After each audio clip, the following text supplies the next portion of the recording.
Toe gebeur het ook met my. Ek het in my hele lewe nooit eers gedroom dat ek 'n pinkie lid sou verloor nie.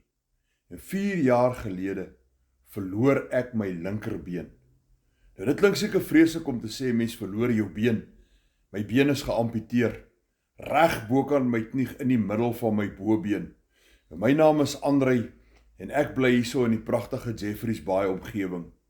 Na daai amputasie het my hele lewe radikaal verander. Ek het my inkomste en my vermoë om inkomste te maak oornag verloor. En ek moes 'n plan maak as ek my lewensstandaard wou behou waaraan ek gewoond was. Om my huis te behou, om 'n nuwe motor te koop, want nou moet ek 'n outomatiese motor hê, om kos te betaal, net die basiese uitgawes van die lewe, om dit te kan handhaaf, moes ek 'n drastiese plan maak. En so het ek op hierdie aanlyn besigheid afgekom, waarmee ek dollars maak aanlyn, net met my selfoon, en 2 ure per dag, in die gemak van my eie huis. Nee, ek is 64 jaar oud, ek hoef nie fisies hard te gaan werk nie.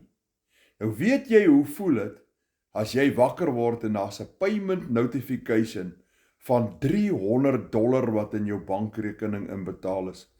Oor die R5.500, afhangende van wat die rand-dollar wisselkoers is.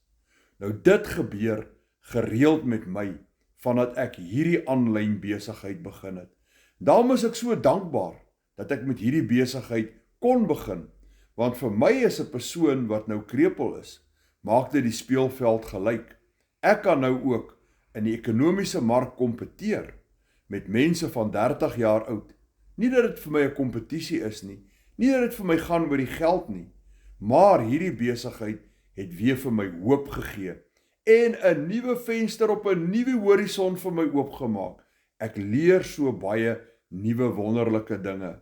Dit is absoluut fantasties. Nou weet jy, ek begin nou wakker word met payment notifications van $1,400, R23,000 per transaksie. Weet jy hoe voel dit? Nee, jy sal nie weet nie. Weet jy wat? Probeer dit self. Nou as jy wil weet hoe om dit te doen, kontak vandag nog jou aanlyn bemarker en vra vir meer inligting en jy sal verbaas wees wat gedoen kan word.